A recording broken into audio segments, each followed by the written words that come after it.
আজ ছড়ি তরকারি রান্না করব। তো আমি প্রথমত মাছটা বেজে নিয়েছিলাম এই তেলটার ভিতরে। আসসালামু আলাইকুম আপুরা ভাইয়ারা, কেমন আছেন?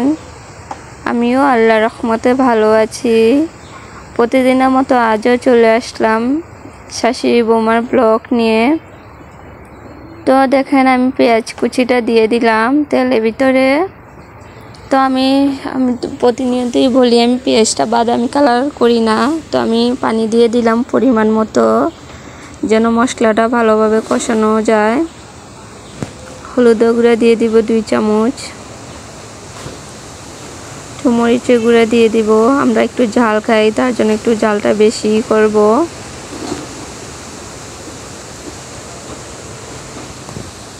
স্বাদ মতো লবণ,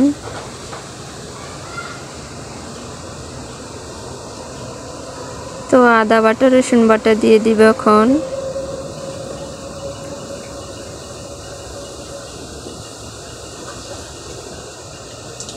তো আমি মশলাটা একসাথে মিক্সড করে নিচ্ছি নাড়াচাড়া দিয়ে। তো এই যে দেখেন তেল উপরে ভেসে উঠেছে। তো আমি এখন ছড়িটা দিয়ে দিব। ছড়ির সাথে আলু কেটে নিলাম। আমার কাছে অনেক ভালো লাগে আলুটা দিলে তরকারির ভিতরে। তো অনেকে ছড়ি হাফ সিদ্ধ করে নেয়, আমি তা আর করলাম না।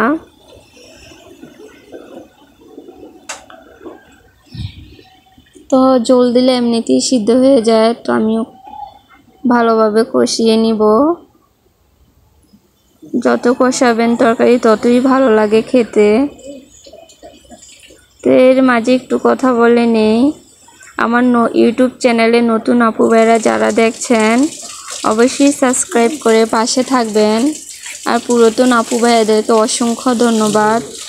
যদি ফেসবুক পেজ থেকে দেখে থাকেন তাহলে ফলো দিয়ে পাশে থাকবেন। তো এই জামা কষানো হয়ে গিয়েছে, এদিকে আমি পানিটা দিয়ে দিলাম। তো এই যে আমি ঢাকনা দিয়ে ডেকে দিলাম। তো বলক এসে পানি পড়ে যাচ্ছিল, তার জন্য অফ ক্যামেরার ভিতরে ঢাকনাটা উঠিয়ে নিয়েছি। তো আমি মাছগুলা দিয়ে দিব। পাঙ্কাশ মাছ দিয়ে রান্না করব। আমার কাছে পাঙ্কাশ মাছের পেটের পিস খেতে ভালো লাগে না। এই যে মাছগুলা দিয়ে দিচ্ছি। সিফাতের জন্য বাজার রেখে দিয়েছি, ও তরকারি মাছ খেতে পারে না, তার জন্য।